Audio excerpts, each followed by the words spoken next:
Muy buenas noches a toda la comunidad de Radio Intensa.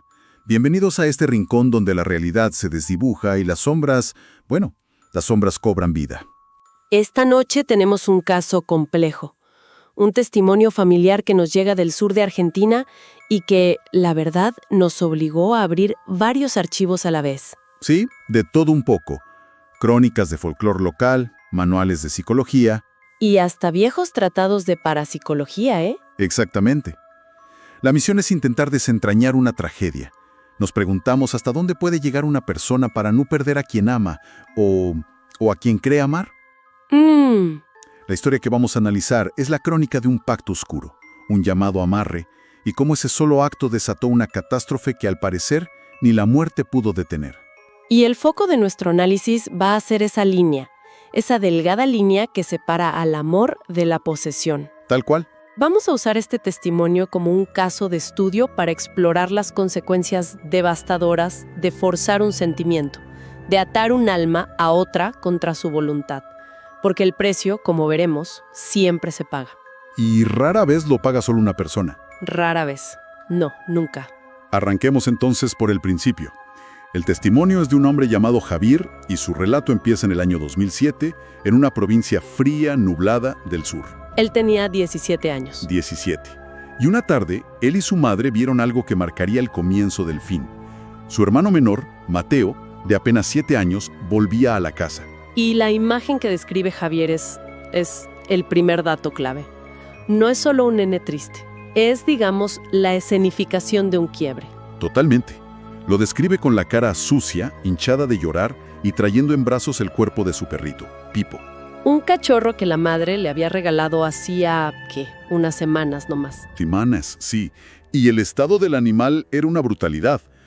La cabeza colgando, el hocico teñido de rojo, la sangre goteando. Uf. Javier es categórico en su relato, Dice, no fue un accidente, fue un acto de crueldad deliberado. Y acá es donde entra el primer análisis. En un contexto de violencia familiar que ya sabemos que existía, este acto no es aislado, es un mensaje. Claro. Los perfiles psicológicos de abusadores describen un patrón muy claro. Cuando no pueden herir directamente a su víctima principal, atacan lo que más ama. Es una forma de control. A través del terror indirecto. Justamente. La muerte del perro es una declaración de poder. La madre, según Javier, lo entendió al instante. La situación familiar era un infierno. Un padre alcohólico, violento, ausente por temporadas. Ella vivía aterrada. Aterrada. Y no tuvo dudas. Sus palabras esa noche, según el testimonio, fueron: fue él. Sabía cuánto Mateo amaba a Pipo. Lo hizo solo para lastimarnos. Y agrega algo más que es terrible. Sí, ya no le alcanza con torturarme a mí, ahora los quiere hacer con ustedes. Esa frase es fundamental. Demuestra que ella percibía la escalada de la violencia. Pero lo que me pregunto es, ¿esa certeza venía solo de conocer a su marido? ¿O ya sospechaba que había otras fuerzas en juego llevando todo al límite? Es una buena pregunta, porque lo que pasa después desafía toda lógica. Antes de seguir con el relato, creo que es necesario detenernos en el concepto central de esta historia. En los apuntes que tenemos sobre folclore de la región, se habla mucho de los amarres. ¿Podemos definir qué son exactamente? Porque no hablamos de un simple hechizo de amor, no. Para nada. Ese es un error muy común, pensar que un amarre busca generar amor. Las fuentes que consultamos, sobre todo las tradiciones orales, lo describen como un acto de dominación espiritual. ¿Dominación? Sí, no se trata de que una persona te ame, se trata de que no pueda estar sin vos, de que no pueda irse. Se busca quebrar la voluntad del otro. Qué fuerte. Y lo más importante, para lograrlo, casi siempre se invoca una tercera entidad, un intermediario que actúa como guardián del pacto, o como un carcelero. Un carcelero. No es un lazo entre dos, es un contrato vigilado. Quedémonos con esa palabra, carcelero, porque explica perfectamente lo que vino después. Unas noches tras la muerte del perro, el padre vuelve a casa. Pero no como siempre. No en su estado habitual de ebriedad agresiva. Esta vez, según Javier, entró consumido por un pánico absoluto. Un terror infantil, casi primitivo. Sí, entró gritando, temblando. Textualmente dijo: «Hay algo afuera de la casa. Cierren bien la puerta, no dejen que se meta». Tremendo. «Es el diablo, me quiere llevar». Lloraba desconsoladamente, tipo un nene. La propia madre, que vivía aterrada por él, corrió a abrazarlo. Y acá tenemos el primer gran dilema para analizar. Un hombre con un historial de alcoholismo severo que dice ver al diablo, la explicación médica más directa sería un cuadro de delirium tremens. Es lo primero que uno piensa. Claro, las alucinaciones visuales, auditivas, son un síntoma de manual. Pero el testimonio de Javier introduce un elemento que no encaja en el diagnóstico clínico. La evidencia física. Exacto. El padre les muestra una herida en el antebrazo.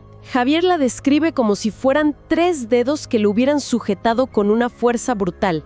Una marca perfecta. Y que además parecía una quemadura. Sí, como si le hubieran apoyado a un fierro caliente. Y eso es lo que complica la explicación puramente médica. Una alucinación táctil, la sensación de que te tocan o queman, es posible, pero que esa alucinación deje una marca física. Una quemadura visible, duradera. Eso saca el fenómeno del campo de la psicología y lo mete de lleno en lo paranormal. Es el punto donde el terror deja de ser interno y se manifiesta en la piel. Es en ese estado de vulnerabilidad que el padre se quiebra y le confiesa a Javier la naturaleza de su infierno. Y es una confesión llena de contradicciones. Le dice que ya no ama a su esposa, que de hecho tiene otra mujer con la que quiere empezar una nueva vida. Pero no puede. No puede. Describe una fuerte obsesión por su esposa que no lo deja irse. Es una lucha constante.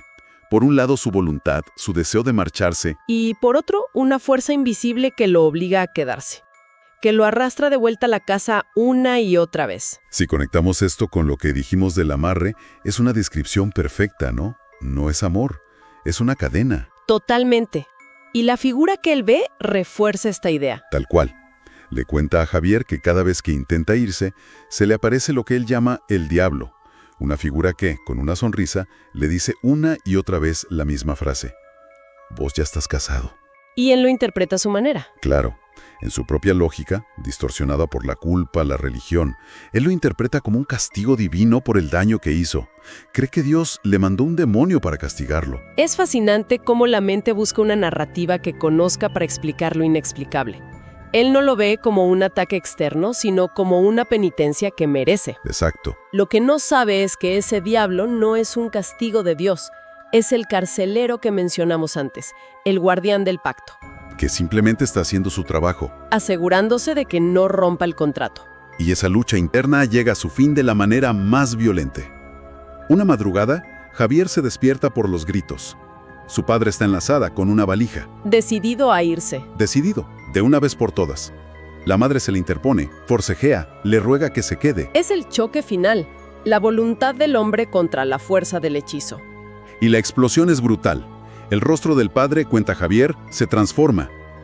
La golpea salvajemente, la arrastra del pelo. ¡Qué horror! Javier, un adolescente, intenta detenerlo, pero es inútil.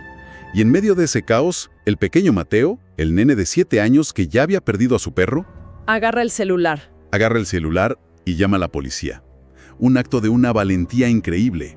Y ese llamado lo cambia todo. El padre es arrestado por violencia de género. Lo encierran en una celda. Y acá viene la ironía más trágica de todas. En la cárcel. En la cárcel, finalmente consigue lo que tanto ansiaba. La libertad. Se ahorca. Sí. La noticia que le llega a la familia, a través de un pariente, es que, por fin, le había ganado al diablo. Que había logrado ser libre. Por otros medios. El carcelero lo dejó ir porque técnicamente ya no estaba violando los términos. La muerte fue su única cláusula de salida. Con la muerte del padre, cualquiera pensaría que la pesadilla terminó, pero el testimonio de Javier deja claro que fue todo lo contrario. La pesadilla echó raíces. En las paredes de la casa. La energía liberada de forma tan violenta tenía que ir a alguna parte. Y parece que se quedó impregnada en el lugar. Lo primero fue el comportamiento de la madre. En vez del alivio que se esperaría, cayó en una depresión profundísima y en una enfermedad. Se consumía extrañando a su marido. Algo que para Javier era incomprensible. Totalmente. Pero tiene sentido si pensamos en el lazo forzado, ¿no? Si ella era el otro extremo de esa cadena, la ruptura violenta de la misma debió haberle provocado una especie de síndrome de abstinencia espiritual. Claro, el objeto de su obsesión había desaparecido, dejando un vacío que la devoraba. Y a eso se sumaron los fenómenos paranormales, que afectaban a cada uno de forma distinta. La madre juraba ver al diablo merodeando la casa, Mateo escuchaba la voz de su padre. llamándolo por las noches. ¿Y Javier? Javier lo veía, Como lo describe. como una aparición recurrente. Se asomaba a la ventana y veía el fantasma de su padre afuera pegado al vidrio, Uf, qué imagen. con la cara pálida y, lo más terrible, la marca de la soga en el cuello. Pero aclara algo muy importante. No era una presencia agresiva, No. no. Le daba una profunda tristeza. Y eso es clave para entender la naturaleza del fenómeno.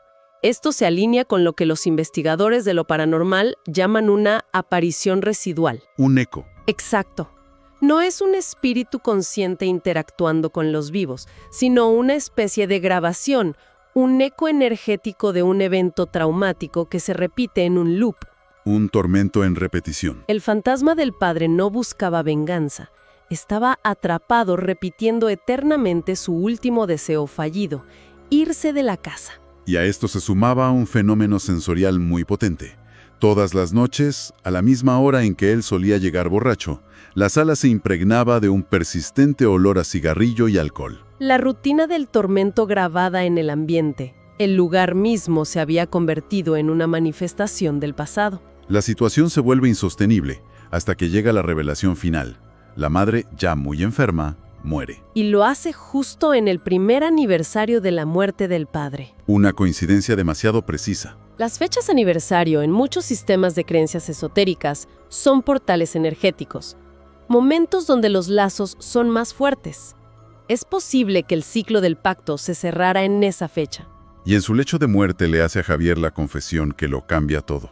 Sus últimas palabras fueron: todo lo que pasó es mi culpa. Cometí un error, uno feo. Si tan solo hubiera aceptado que tu padre ya no me amaba. Fue ella. La madre fue quien hizo el trabajo de brujería, el amarre. Y esa es la pieza que reconfigura todo el tablero. Lo resignifica todo. Completamente. El diablo del padre no era un castigo divino, era la entidad que ella misma invocó. Su obsesión, su tormento, su incapacidad para irse, todo. Todo era producto de ese lazo forzado. La que parecía la víctima principal. Fue en realidad la arquitecta de toda la tragedia. Es una vuelta de tuerca terrible. Terrible. Porque en su desesperación por no ser abandonada, se convirtió en la carcelera de un alma. Y al hacerlo, se encadenó a sí misma y a sus hijos a un ciclo de horror del que ya no pudo escapar. El precio que pagó fue absoluto. Absoluto. La historia termina con la imagen más desoladora de todas. Javier y su hermano Mateo, ya huérfanos, se van de esa casa para siempre. Y Javier describe lo que dejaron atrás. No solo las paredes. No, describe que hasta el último día los espíritus de sus padres seguían ahí, aún atados. El padre caminando por el patio, asomándose a las ventanas, en su intento perpetuo por huir. ¿Y la madre? La madre deambulando por el fondo de la casa, encerrada en su habitación. Esa imagen final es la metáfora perfecta del amarre. Dos almas atadas para siempre, no por afecto, sino por una condena. Juntos en el mismo espacio. Pero eternamente separados en su miseria. Él afuera, queriendo irse, ella adentro, sola. El pacto se cumplió al pie de la letra, pero el resultado fue la perversión más absoluta de lo que ella buscaba. Un lazo que se teje con magia negra no une corazones, encadena almas. Las consecuencias, como acabamos de analizar, se extienden como veneno. Y destruye no solo a los involucrados, sino a generaciones enteras. Y esto nos obliga a plantear una pregunta inquietante, ¿no? Si el amor es, por definición, un acto de libertad, ¿qué es lo que se invoca realmente cuando se intenta forzarlo? ¿y a quién se le termina pagando el altísimo precio de esa deuda? Gracias por acompañarnos en este viaje a la oscuridad. A toda la comunidad de Radio Intensa les agradecemos su sintonía. No se olviden de suscribirse, darle like y dejar sus comentarios. Descansen si pueden. Hasta la próxima, amigos del misterio y lo paranormal. Y no lo olviden, siempre nos están vigilando.